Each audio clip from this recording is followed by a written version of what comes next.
Hi, everybody. Frank Gladstone here from ASIFA-Hollywood. And right with me is Brenda Chapman, who we're going to talk to today. I'm going to do a little housekeeping first. Hi, Brenda. Hi. I have a little housekeeping. This chat with Brenda is in association with ASIFA-Hollywood and the View Conference. And for the View Conference, I wanted to remind everybody that the View Conference is this October 17th through the 22nd in Turin, Italy. You're invited to all go. And if you want to know more about it, you can Google View Conference or just write in viewconference.it for Italy. And while you're there, you can see what the conference has in store. If you've liked these previews that the View Conference has been doing, including the one today, you may want to donate a couple. There's a little place where you can donate. If you just want to do that, that would be great too. But the View Conference is a nonprofit, as is ASIFA-Hollywood. So there you are. That's the housekeeping. Also, I want to remind you, if you have questions, to please type them into the Q&A, and we will get to as many as possible. And there's the housekeeping all done. So Brenda. Hi, Frank. Yes. We're going to talk a little bit about how you came up, because I think it's really interesting. I happen to know that you're from a really tiny town, a farming community in Illinois. And so tell me a little about that. Well, it was a little farming community right in the middle of the state. I was surrounded by corn and soybeans most of my life, my childhood anyway. And it had 150 people in it. My father ran the grain elevator, and most of my friends lived on farms. So the winters there were pretty grueling. Ice storms and snowstorms, and you get stuck and the power would be out and the television wouldn't work and all of that. So I drew a lot and I read a lot. So that's sort of what, kind of spurred my imagination. Was otherwise I would have gone crazy. I don't know what the other kids did so much, but because when you're stuck at home. You've got 4 brothers and sisters, right? I have 3 brothers and 1 sister, but they're much older than me. So by the time I came along, one brother was still at home, but he was 16 when I was born. So he was gone when I, was just a few years later. So my sister and I fought like crazy because she was 8 years older than me and she'd been the baby girl for 8 years until I came along. So I rained on her parade. But we are very close now. So I was going to say, so you patched things up since yes, then? We have. So you're in this really small town. You go to community college for a couple of years, and then you go to LA. Yeah. Was it like culture shock? Yeah. It was. I still remember moving into Cal Arts, and my oldest brother, who's 21 years older than me, everyone thought he was my dad, but he and my niece were moving me in, and my niece was about 10 or 11 at the time. And we were moving stuff into my dorm room, and then suddenly my niece was missing, and we were trying to figure out where she was. And I found her behind the drapes in my dorm room, glued to the window, because the dormitory surrounds a swimming pool, and at Cal Arts it's clothing optional. Oh, so so that was okay. Quite a bit different than Beeson, Illinois. Beeson, Illinois, yeah, definitely.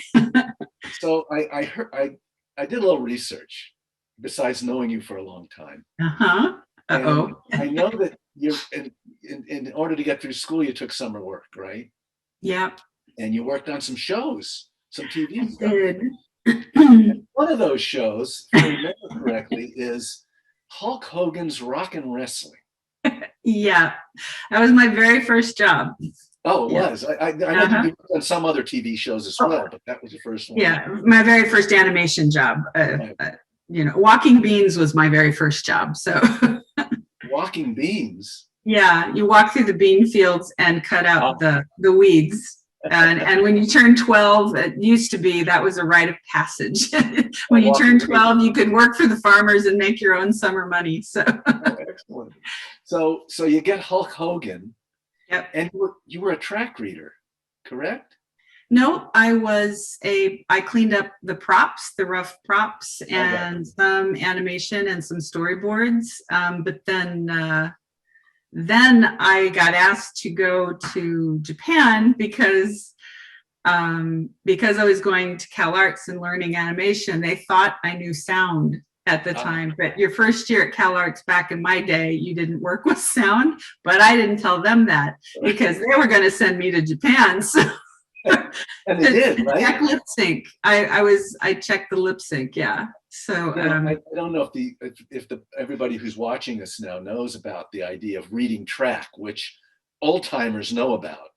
Yeah. And you want to describe how that worked? I didn't actually read the track. Someone else did, but it's basically they would go through and listen to the mag, the sound tape that was recorded separately, the dialogue, and then we had exposure sheets that have every frame listed on it. So they go through and mark the frames where the sounds were and then write that down on an exposure sheet. And then that's what the animator would go by to be able to animate to the voice. But it was very tedious. But then they had people like me who were there because most of the animation and Japan, most of the animators didn't speak English, so they had a group of us that would watch the films, watch the mouths, make sure they were correct, and if they weren't, we'd have to go through and find that spot on the exposure sheet, mark it, and say you had this shape of mouth.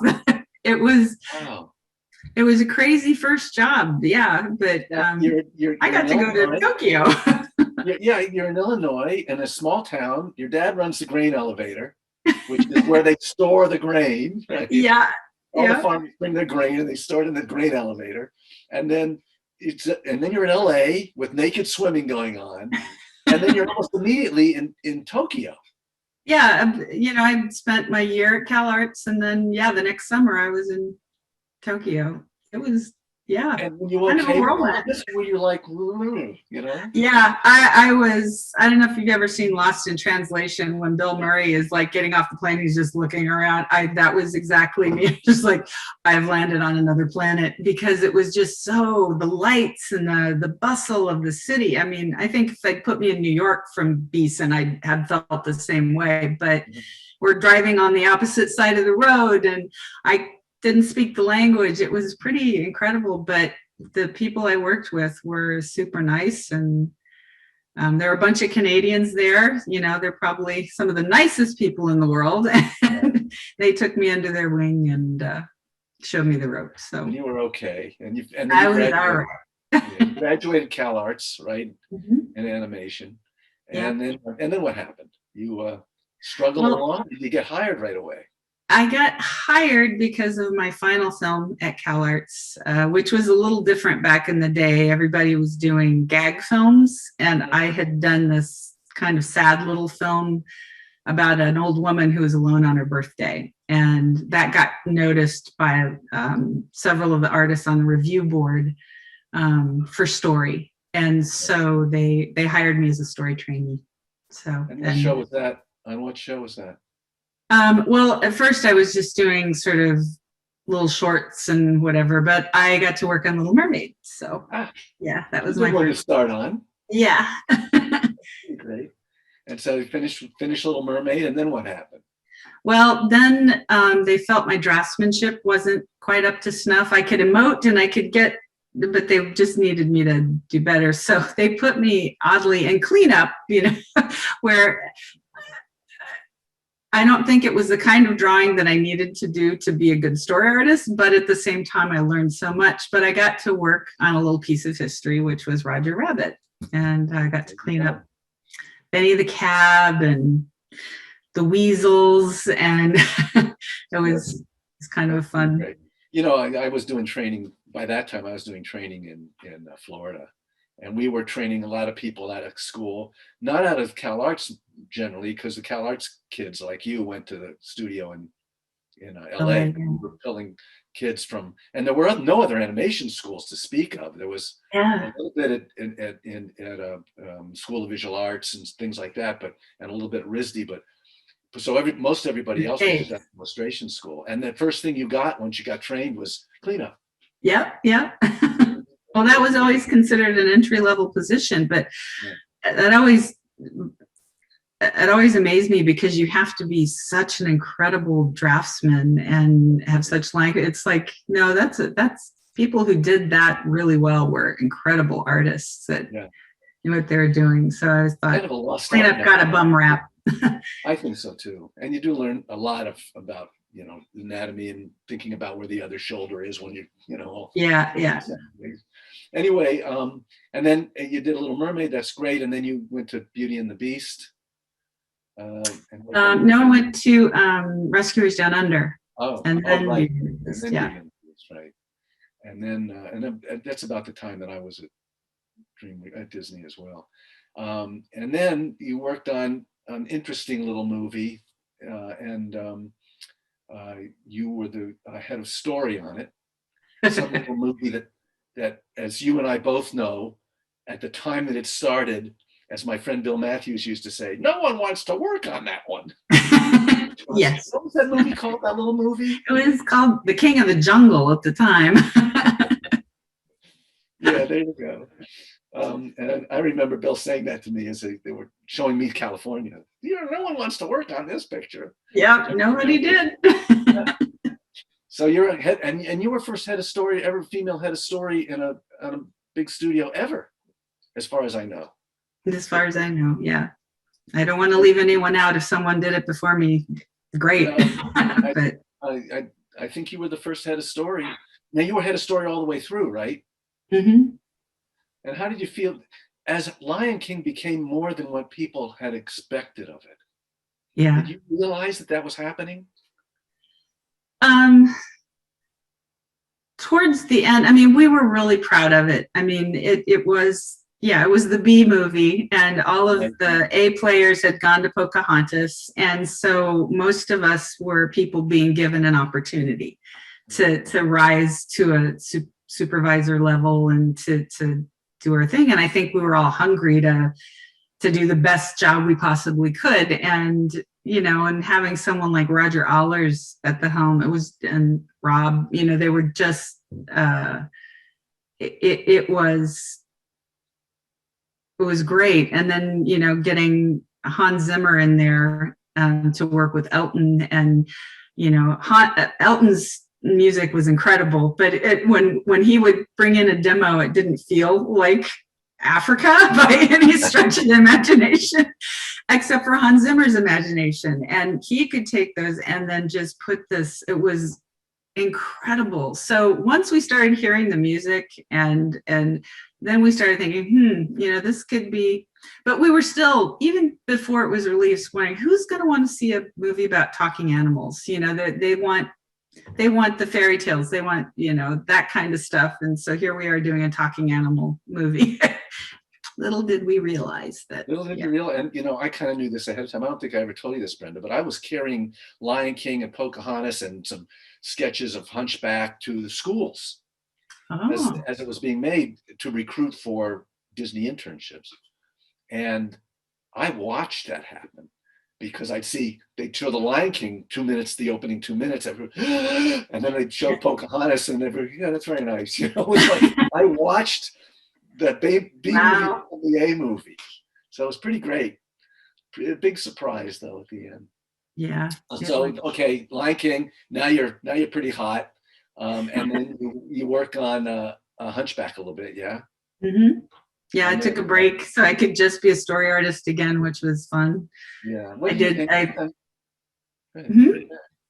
You worked on Fantasia 2000 as well? Yep, I worked on Fantasia 2000. I actually worked on that before The Lion King. Yeah. It was that was being worked on a long time, and then I got sucked into King of the Jungle as it was at that time. But and what do you remember the sequence you were working? Well, I'm sure you do. The sequence on Fantasia that you worked on, or sequence on Fantasia, I developed the flying whale but with Hindel, I mean, it turned out very different than what I had initially envisioned. Mine was supposed to be a migration across a continent and then dive back down into another ocean. But then this ice cave and baby whale thing started happening, and I'd moved on to Lion King by then. So, but still a very beautiful piece. So, yeah. And eventually you went to DreamWorks. So you would go with the migration when Jeffrey left. Did you go? Is that? Yeah, he invited me to come with him. I guess our contracts ended the exact same day, so I didn't. Yeah, he just told me that. So, so yeah, I decided. They were, while everyone was packing up to move to the Hat Building, I was packing up, and they didn't know any difference. I was packing up too, but I was moving to behind Universal with Jeffrey. Yeah. And so you're there, and did you know what you would work on, or you're just gonna whatever it would be? Yeah, I had. He wouldn't tell me what the project was, and so I was dragging my feet about going with him. And then finally, he told me, and I thought, "Are you insane? You know, you're doing a movie with God in it. You know, do you know the minefields you're about to?" Yeah, it's hard. But yeah, he convinced me. Well, and I'd already decided to go, but then I'm still sitting at Disney in my office, and the phone rings, and I pick it up. And he goes, "Hi, Brenda, this is Steven." And I was like, "Steven who?" And then I was like, "Steven Spielberg." And I was like, ah! So that was pretty intense that day. I wasn't, because you know, back then when you're an animator, you're a story artist, you didn't have filmmakers, you know, calling you and inviting you to go to different films. It just didn't happen. So, but it was a pretty heady time. I mean, animation was, you know, we now had big hits. It was a kind of a new renaissance, and there was other studios. Yeah, people were coming out of Cal Arts with agents by that time. Yeah, you know, yeah. there just wasn't enough. There weren't enough people to do all those. So you go to DreamWorks. Do you know what he was going to ask you to do? Well, I went there to build the story department, and Joe Rampt was going to direct. And that's part of the reason I also had decided to go. And then Joe, at the last minute, decided to go to Pixar. And I was like, "Oh, I've already signed my contract, Joe. What are you doing?" Yeah. So Jeffrey had a hard time finding directors. He even asked my husband before he asked me. And then finally. And who's your husband, Brenda? My husband is Kevin Lima. Okay. He directed a Goofy movie and Tarzan and Enchanted and 102 Dalmatians and the Eloise movie. He's been around a lot. Yeah, he's been a few times. Yeah. But yeah, he said, "You're directing until we find someone else." And then they couldn't find someone else. And then finally but by that time, I'd been directing for about 3 months, and I realized, you know what, I'm kind of getting the hang of this. Maybe, you know, I can do story as well as you know, help guide the rest of the departments. And then Spielberg brought Amblimation into it, and I met Steve. Well, I knew Steve Hickner. I met him at Disney years ago, and Simon Wells was. He was from the Spielberg studio. And you can tell by his accent. Yes. You know, it's interesting because you are the first woman director at a major studio. You're not the first. Definitely others before me directing features. Yeah, exactly. but of a major motion picture studio, large distribution, big time picture. I think we've got a camera on. We might have to turn it. I'm not sure. Mary Elena, I think your camera. Oh, there you go. Had to. That's Maria Elena for a second. Anyway, you are the first director of a major motion picture, modern style motion picture like that. I'm a major studio, yeah, because I think there were some. Yeah, Joy Batchelor on Animal Farm, and yes. I think Arno Sedgwick from Selznick from Care Bears, but major, big distribution, written by God. And you're right. You know, biblical movies are hard because everybody has a stake in it. Yep. And everybody has an opinion and everybody has a belief that, you can't disregard, because that's the nature of the beast, isn't it? So I think what Simon and Steve and I came up with was to not belabor the whole God thing and focus on the two brothers. And I think that's what saved that film from becoming this preachy. So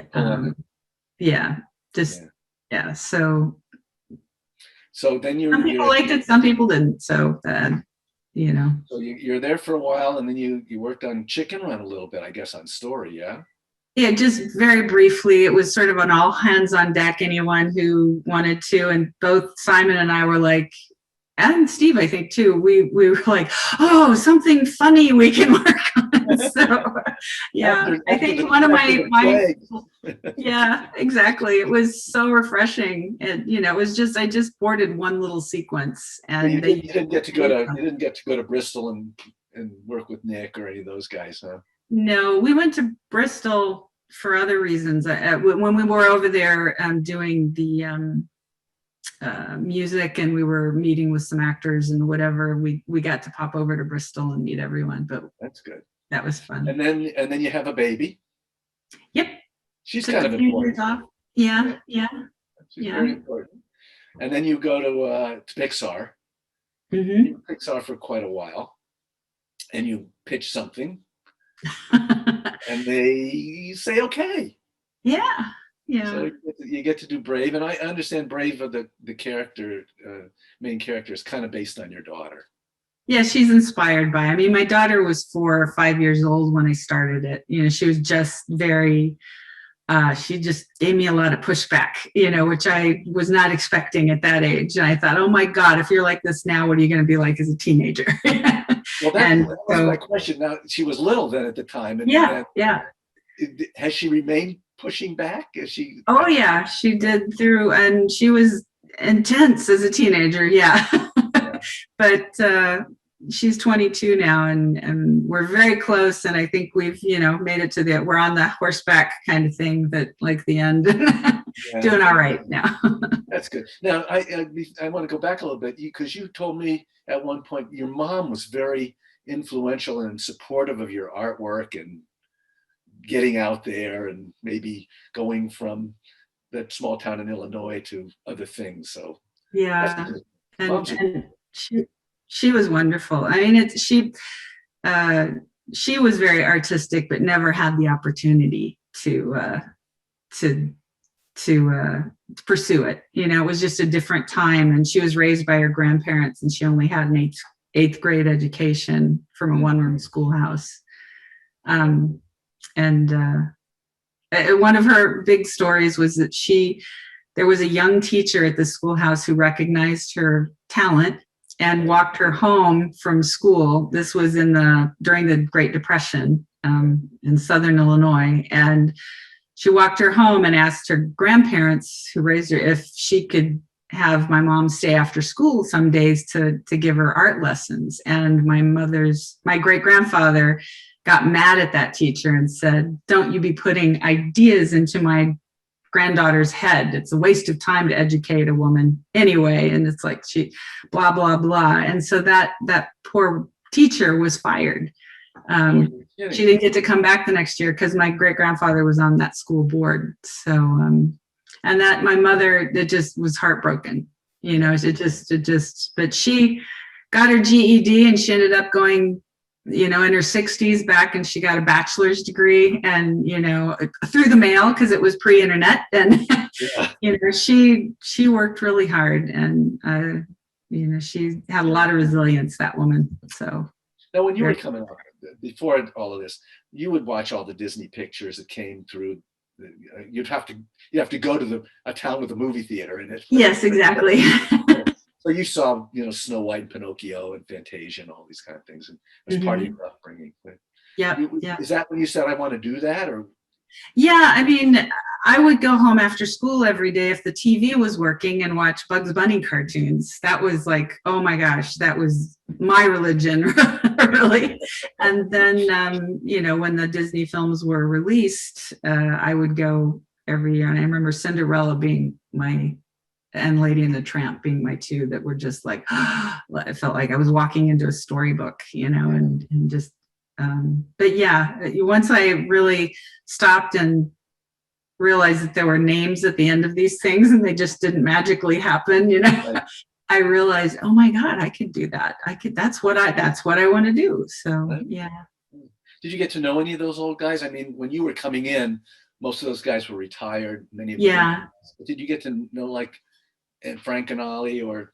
I met Frank and Ollie. I didn't, you know, like many animators, get into a friendship with them necessarily. Hal Ambro was one of my teachers at CalArts, who was one of the most amazing, giving, lovely men that worked on those. I remember he worked on Lady and the Tramp. You know, it was like, oh my God, I was so excited.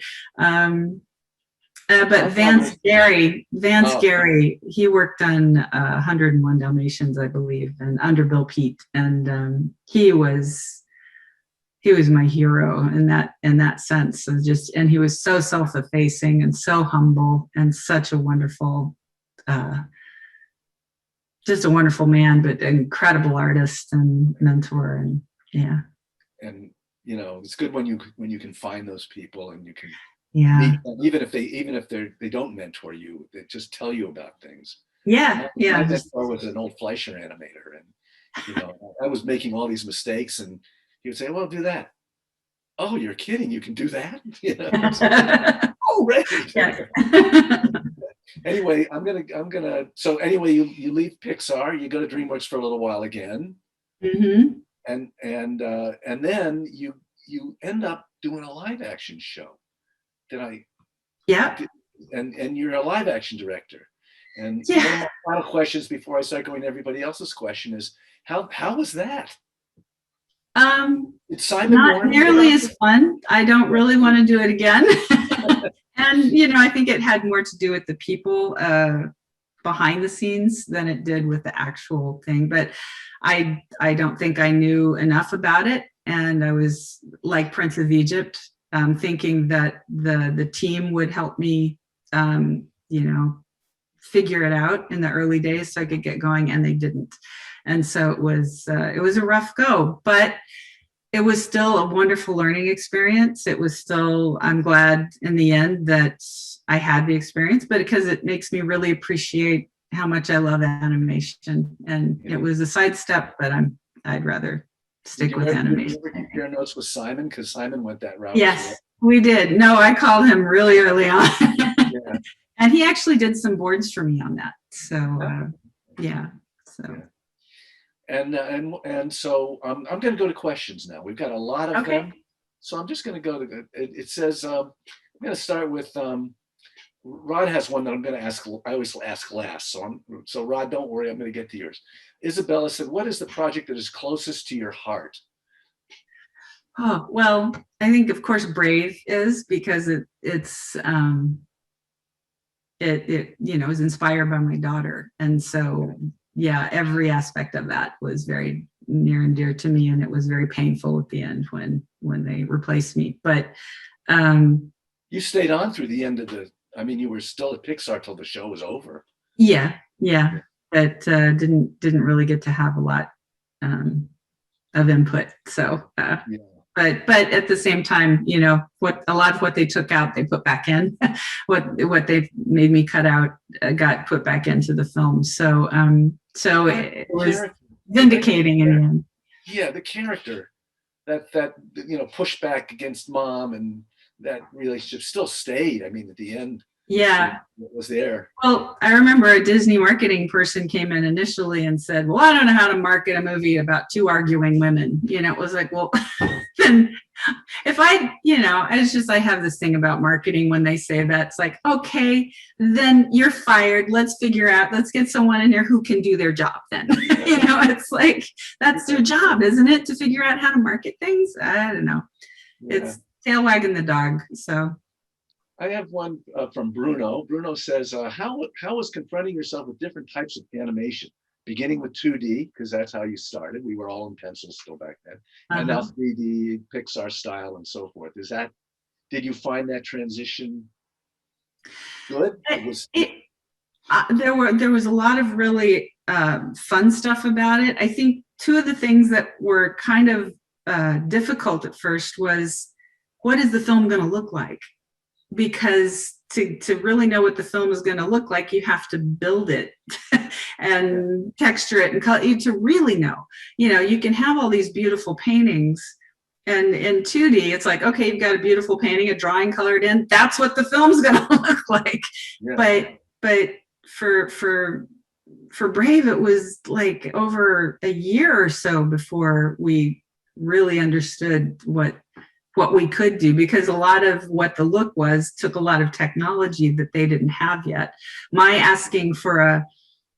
wanting this wild child girl with wild curly hair, I think initially the tech team thought I just wanted this really pretty curly hair, and it was like, no, it's part of who her character is. And once they questioned me and believed that that's who her character was, then they got behind it, and they were determined to figure that out, which they did. They were amazing, that crew. So yeah, that was rough. But also there's a thing in traditional animation called workbook, where you go, it's between storyboard and before you start drawing the layouts. And that's an artist who takes the storyboards and basically does the cinematographer pass on that. Well, that time, that is cut out, basically. They just start building the sets based on the storyboards. And it's like, that's where I was having trouble. I wanted to see my workbook pass. I was going to say, you wanted to see the workbook, and then the workbook went away. People don't know what the workbook is anymore. Yeah, and I think even Brad Bird had trouble with that, and he just, it's like, had to. And I think it's made it harder for story artists, because now story artists have to be cinematographers, where before story artists were basically about the acting and the character arcs, and it was less about, okay, I don't have to worry about the camera as much because there's someone who is going to come in and do that. But this is just about telling the story with the characters. But now it's telling the story visually as well, which it always was. It's this weird sort of morphy thing, and so some people really defend that, and I understand it.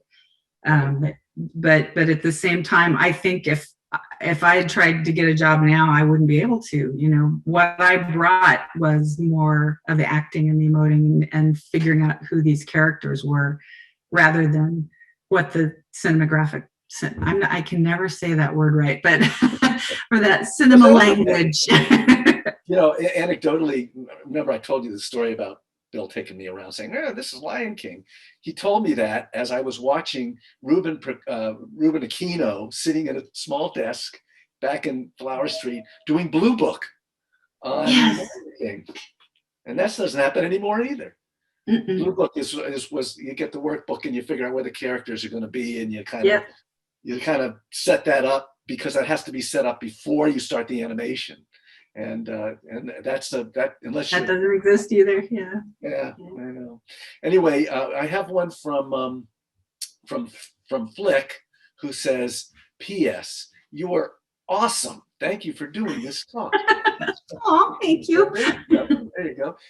But the question is, do you have any advice for people who have ideas of their own project but no clue about how to pitch them?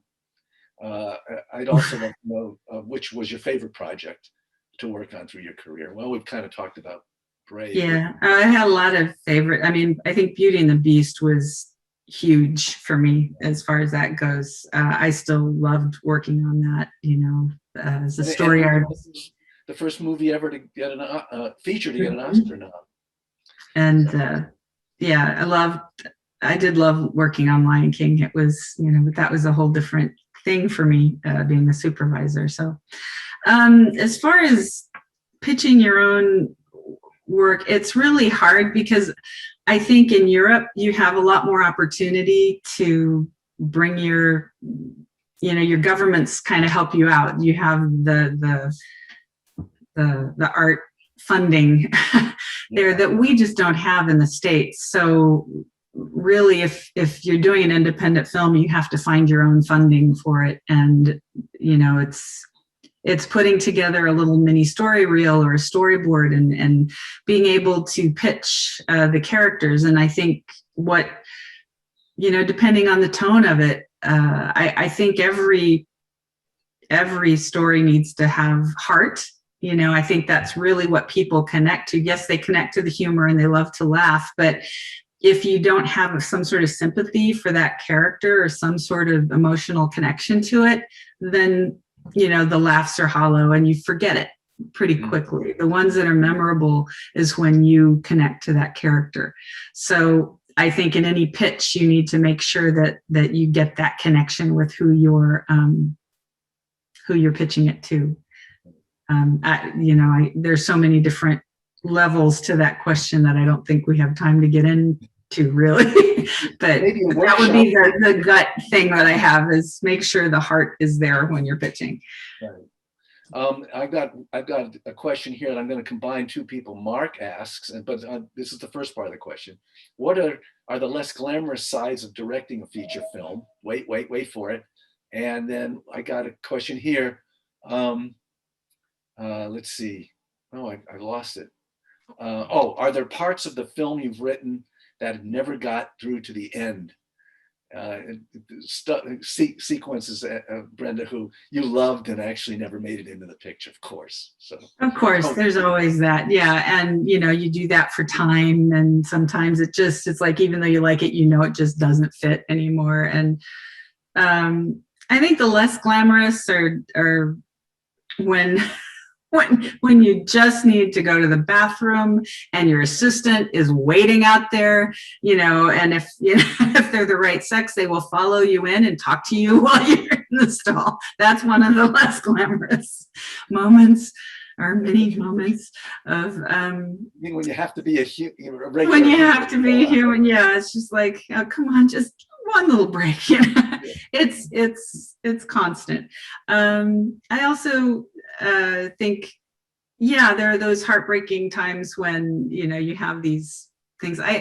Brave, for instance, my first pitch, there was a whole other sub story, a parallel story going on with the witch, and she had a daughter, and there was this whole thing, you know, and it was like this, there was this whole other thing, but that would have made a great little novel, but there's no way that could have, so early on that got, you know, we trimmed that off and just narrowed it down. Sequel time. No. And yeah. I remember, you know, I teach animation, and Disney, you know, had sequences in the picture that actually made it all the way through animation. Yeah. Yeah. Well, it's like Maurice being who they sang Be Our Guest to. Yeah. Right. That was all animated. They had to go back in and put Belle in. Yeah. Put Belle in, yeah. So there you go. Laura asks, and this is a big question, Brenda, what were the specific challenges of being a woman in what was a male-dominated business? And do you see these challenges improving as we're coming in the industry now? Well, honestly, when I was at Disney and at DreamWorks, I was in this bubble that I had no idea I was in. I did not feel, other than my entrance interview with the guy who was heading Disney Animation at the time, an executive, he blatantly told me I was only being hired because I was a woman. I was fresh out of CalArts, and he was getting flack from the new guys upstairs, which was Katzenberg, Frank Wells, and Eisner, that they didn't have any women in the story department. So that was really the only reason I was getting in. And, you know, 6 weeks, if I don't make if I don't do well, you know, you're out. We'll get someone else in. You know, it was ugly. And then I went in and I just thought, oh my God, and I didn't tell anybody that for years. But I worked extra hard, you know, to try to keep that. Oh, I'm so sorry. My phone's on. But I'm just. Somebody's watching this and wants to call you. I hope my husband will turn that off. I'll be right back. I'm so sorry. That's okay. Everybody, Brenda's off for a minute being a human being. She'll be right back. to answer all of you, as many questions as we can get to. But it's great talking with Brenda. We've known each other for a long time. I'm so sorry. Beg your pardon. Who was it, Brenda? I think. So, what was the question? It was. I have to go back to it. Well, it's basically. Oh, is it easier now for women, do you think, or still a hurdle? Or yes. So I was very fortunate. In the first nearly 16, 17 years of my career, that I just didn't feel, in both Disney and DreamWorks, I just had incredible mentors that it was not an issue, so I did very well. And then I left and went to other places, and then it was like, holy moly, it's crazy out here. It was difficult and it was very hard, but now, and I think I missed the Me Too movement. I missed that window. But I think now it is getting a little bit better. I think there are more women going up, but there still aren't enough, and there's still, Pixar still has yet to put a woman in the helm of one of their major films. So, there's still a long way to go, but I see it happening, and I feel hopeful for the future for everyone. So me too. That's our Me Too. That's our Me Too. Let's see. This is an interesting one. What is your process of conveying your ideas to the composer? You talked a little bit about Lion King music with Hans Zimmer, but when you're talking with the composer, the person doing the music, how do you get your ideas across? Or do they? Well, you talk about the emotion that you want in that scene, in the scenes that they're working with, and you talk about the characters. I mean, you talk to them like they're an actor. Basically, you really just dive into the motivation for the characters. You talk about it all, and you show them what you have, and what that, or if there's a juxtaposition. I know you're seeing this, but I want you to feel that. So I want the clash. It's the emotion. I mean, that's what I always talk to them about. When we were talking before about, kind of going through when you were working on Lion King, and you'd hear these things from Hans Zimmer, and they didn't sound very African. I got an anecdote to tell you. Peter came down the Florida studio with a cassette of the Elton John. Of the Elton John, Can You Feel the Love Tonight? And I went, who's this nightclub singer? What? How did that work? Where's that coming from? I thought it was a gag.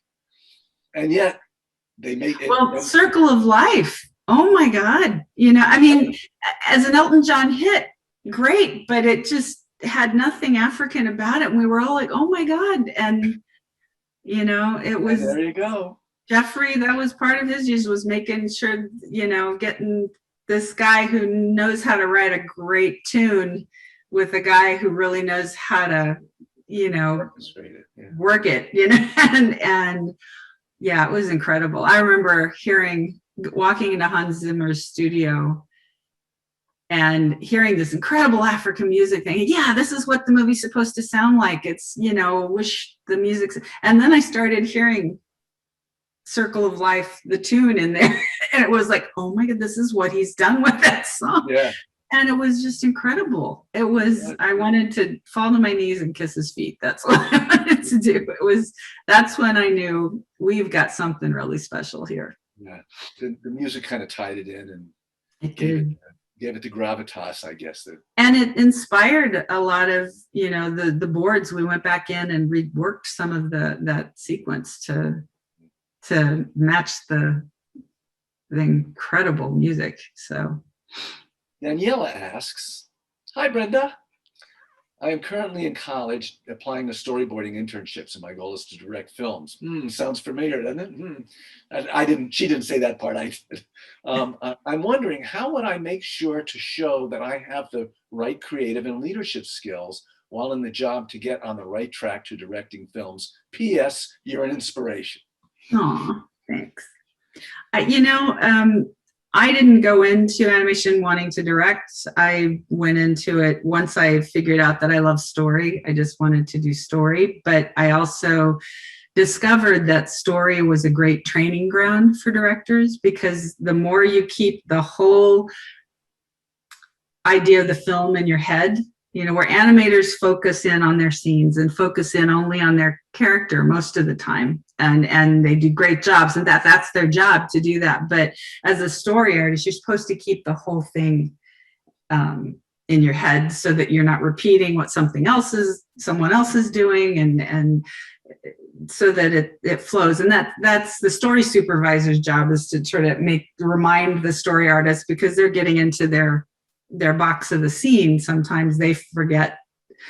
So I think the idea is to try to keep a global view all the time, and show that you're aware of what other people are doing, and how they're doing it, and how it affects what you're doing, and also just to be, I think there's a fine line between being vocal and pushing your idea forward, and being unprofessional. That can be a fine, when you argue too much, that can be negative, even male or female, I'm saying. But there's a point where, okay, the director is the director, and you have to respect that. You can put your thought forward and say, this is, and here's why. And hopefully that director will be good enough to give you the reason why they reject an idea.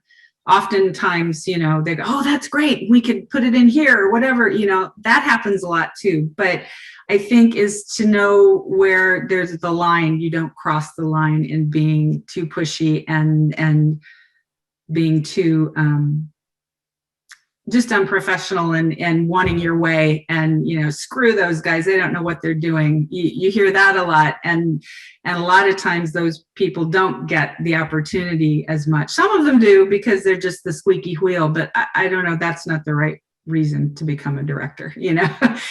Go in there and just be vocal, let them know what you're thinking, and how you can help them make their film. That's what I'm trying to say.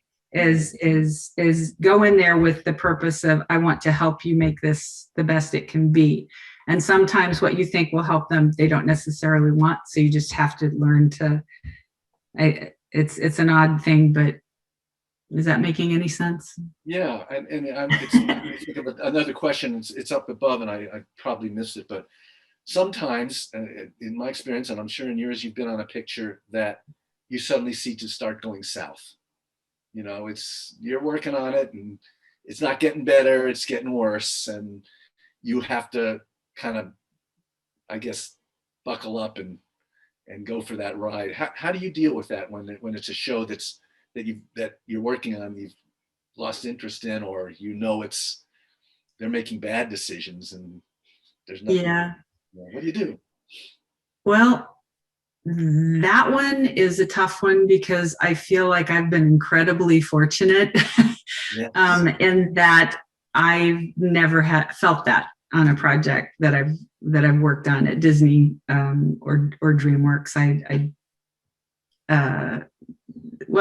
I've consulted on projects where that Yeah. That has been the case. When I'm trying to help fix, and it's just not, for me, it's just, I do my job to the best of my ability, and then I have to let it go, and know that it is what it is, and I can't do any more than I can do. And, I've said my bit, and I'm trying to be professional, and I'm trying not to cross that line and saying, oh my God, this is a piece of, you're going the wrong way. I don't go there.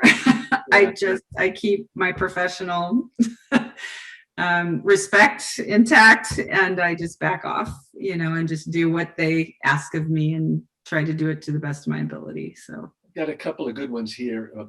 Brittany's asking, hello, she says, I would like to ask if there's any advice you tell young artists that you wish you knew when you were starting out, that you may have learned along the way, but you didn't know as a callow youth going in? Um, that's a hard one. I get asked that every once in a while, and I've never felt like I've given a sufficient answer in that. I think that, I wish someone had told me that, that just because you're professional doesn't mean everybody else is going to be professional. Or just because you try to be kind to people and professional, that they're going to reciprocate. But at the same time, I think if people had warned me about certain things, I would have been less inclined to just, here's what I've got, and just I was pretty naive when I started in this industry. And I think that was a plus for me in that I just followed my heart, I just followed my enthusiasm, and I was out there, and I'm I just am respectful, and I'm not pushy, but I like to share my enthusiasm. So I think if I knew then a lot of what I know now, I might not have been as out there. So I would just say, follow that enthusiasm. And yes, you are going to hit some walls, and yes, it's going to be painful when you do, but looking back, I don't regret it. I am glad that I just went headlong into what I love, and yeah, those things were painful, but so worth it, Yeah, so. I agree. I think that's the best advice. You're gonna get kicked in the keister once in a while, but it all Don't works let out. it stop you. Yeah. Let me see what I got here. This is an interesting one from Bruno. It is known that you infused Brave with your personal experience as a parent, but which part of you ended up in the part in The Prince of Egypt? And then he says, so much esteem and respect from a humble student. Oh. So you have a mark on Brave. What was your part? I think it was. I think there's a lot on Prince of Egypt that took. Is growing a studio and learning how to become a leader, and realizing that I like to lead, as they say, from behind, and trying to nurture people to do their job. So many people do things so much better than I do, and trying to give them that confidence and that safety, saying, yes, you know how to do that better than I do, so go for it. And I will just guide you if you're off track with the story or the motivation, those kind of things. I will let you know, but go for it. And I think learning how to collaborate with Simon and Steve, getting to know that, and trying to maintain a cohesive story, because story was my passion. So didn't want to split sequences up and Simon take one and Steve take another and they just sort of come together sort of like, So we stayed together. And that was sort of at my insistence. We have to be together on this. And they loved that. So we were in every story meeting together.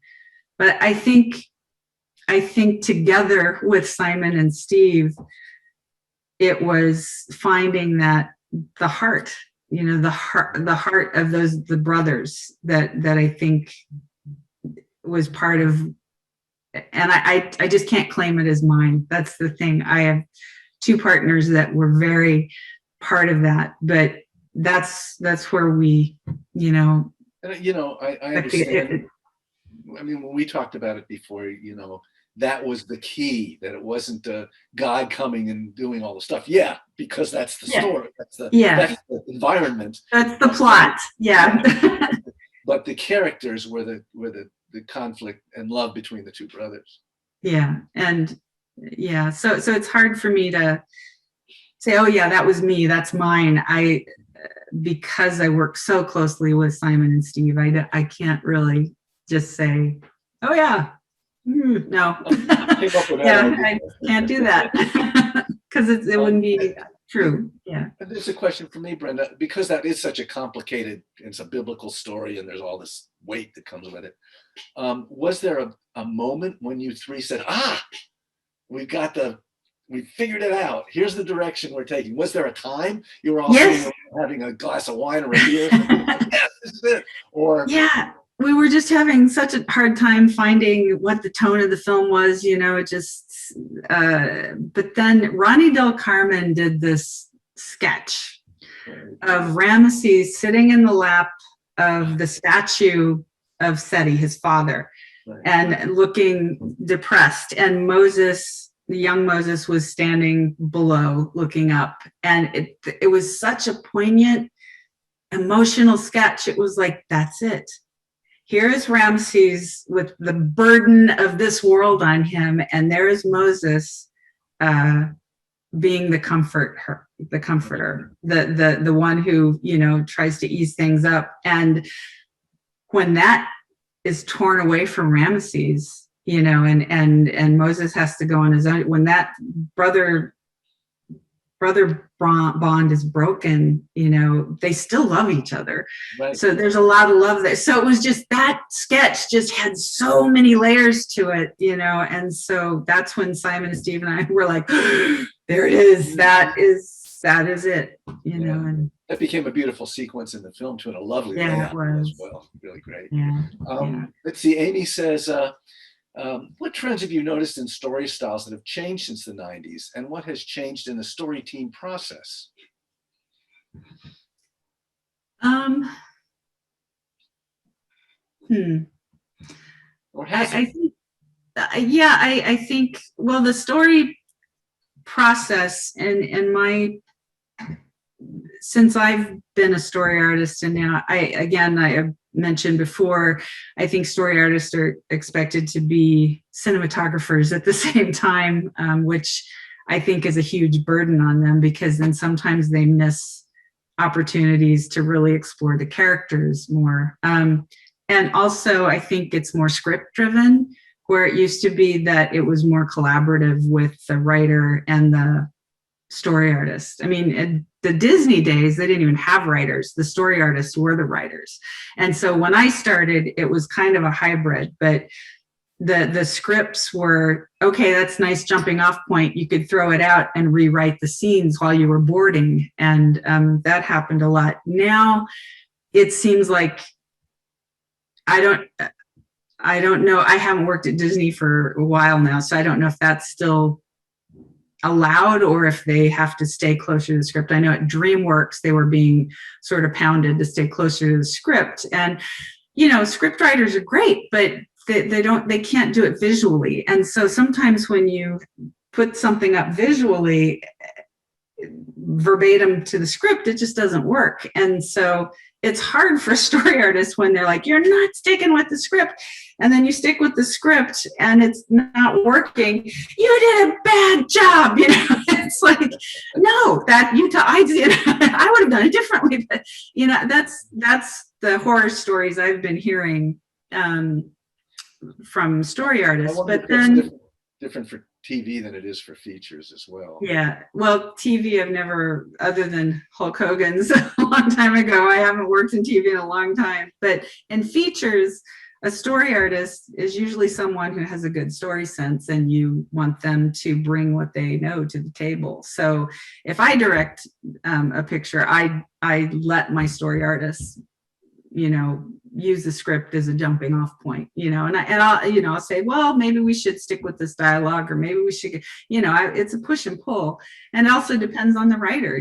Some writers don't like to do that collaboration. They just want to go off and write their thing and expect it to be done. And then other writers like Irene Mecki, who loves that collaborative process, and we'll get in there and look at what they've done. Oh, that's and she'll go off and do more, and then it's sort of this lovely dance that you do. So I think it depends on the project, and I don't know if I've answered that question or if I've just rambled on. So I'm sorry. As far as I'm concerned, you've answered it. And I'm going to go to another question now. This one's an interesting one. This is from Kieran. Asks, I'm an animation student, graduating. I was wondering if you believe a film like The Prince of Egypt could be made again. I'd like to come up with ideas for animated projects, and one of them is biblical.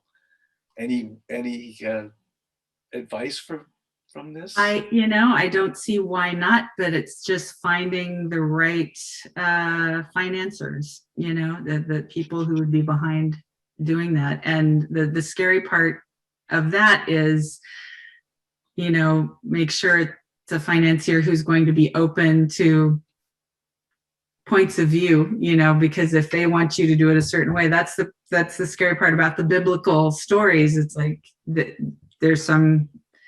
are a lot of opinions about those biblical stories. And if you get someone who has one idea, then you're going to be fighting against that if you have another way you want to do it. So that was the great thing about DreamWorks. They brought in so many different people to get many different points of view and allowed us to make a story that we did our best to be inclusive, but not specific to that religious. Here comes a rabbi, and here comes a priest, and here comes a pastor, and here comes even from other Muslim. I mean, story of Moses. Yeah.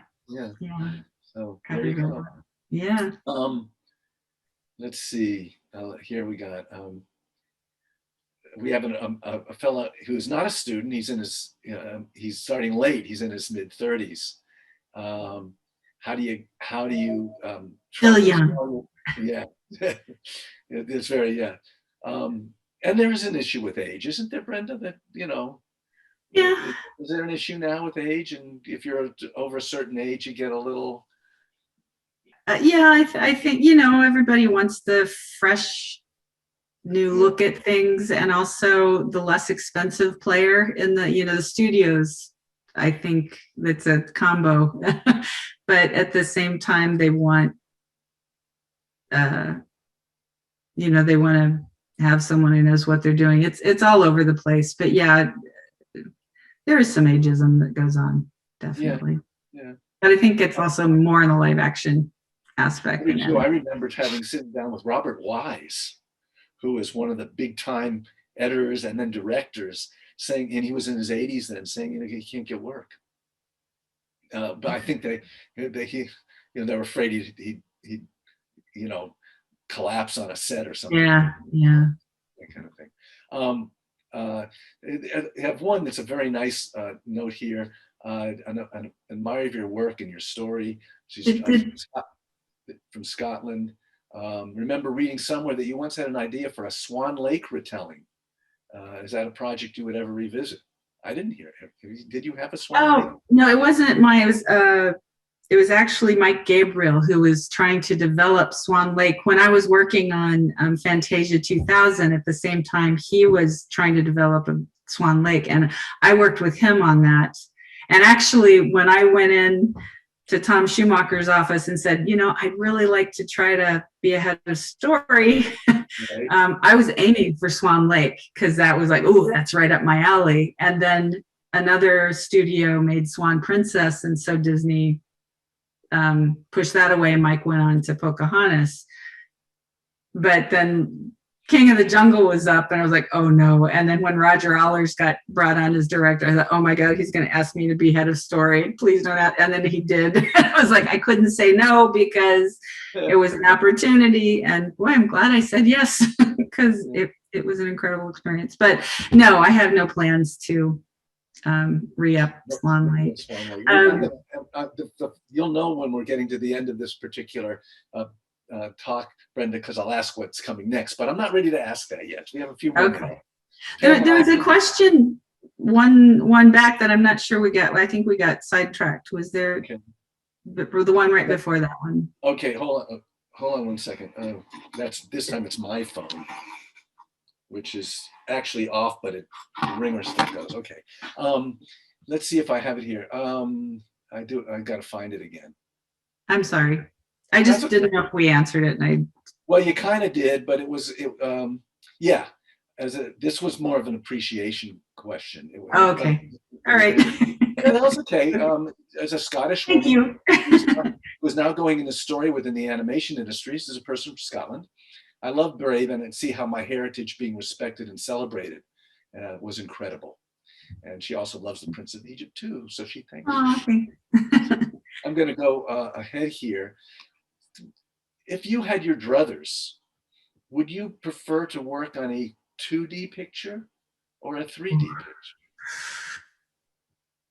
Oh, It's somebody else's question, but that's the question. it's really a hard one because I love traditional animation. I love it. That's where I grew up and my heart kind of belongs there. But I also appreciate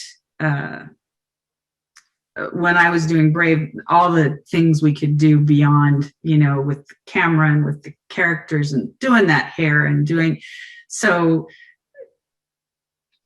I just love a good story in animation. So for me, it's whatever is going to support that story the best now.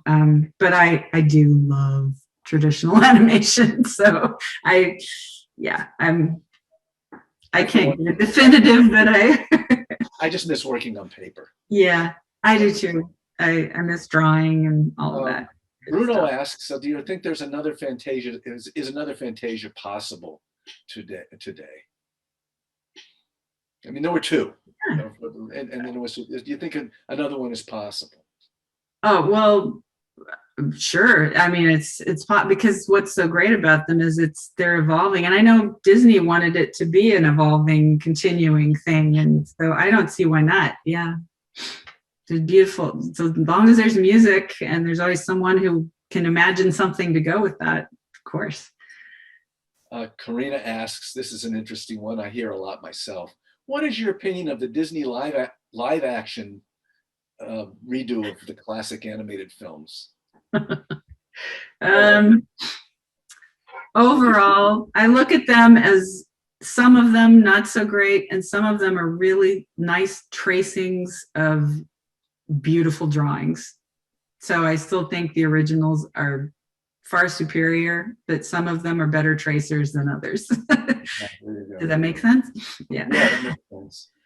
Did you see a difference in philosophies between working at Disney and working at DreamWorks? Was there a different studio philosophy, do you feel?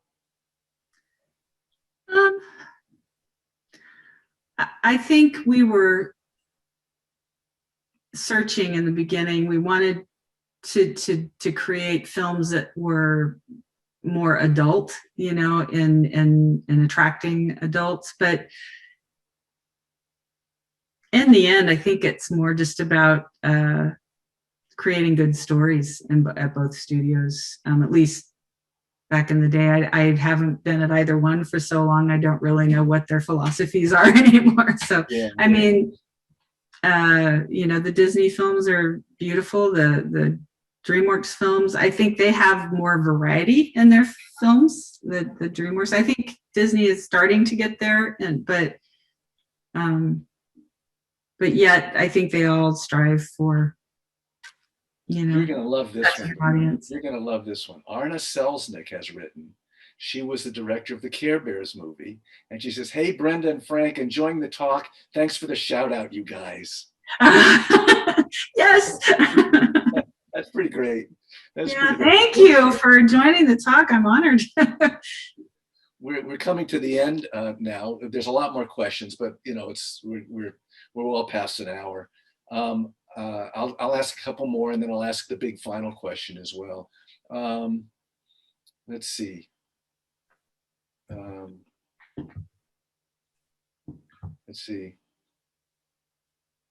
How does it feel to have created the only Disney princess from the other studio? I guess I mean brave. As a Disney princess. Yeah, it's true. It's Have you ever thought about it that way? I mean, all the other princesses are from Disney films. Yeah, well, the idea was to turn, at the time, all the Disney princesses were about finding their true love, kind of a thing, and I wanted to turn all that on its head. So she was never meant to be a Disney princess, but I'm kind of proud of it, at the same time. It's bittersweet for me, but but yeah, I like it for the most part. Terrence Mason, who you may know as well. My son JJ, who's 9 years old, just yesterday asked me, "Can we watch Brave again?" So thank you. I love it when boys like to watch it too. You know, it's like, it makes me happy. Yeah. We're probably going to finish now, but the big question I always ask at the end, kind of everybody goes, okay, this is what's next, Brenda? What are you on now and what happens soon, or what are you looking forward to? I'm currently writing a feature project for a European company. I don't know that I can talk about it, so but it's animation and I'm just writing it, which is great because I've taken a sabbatical for the time of COVID. After my live action film, it sort of kicked me in the butt, so I needed a break. But yeah, so I'm working on that, and then there's another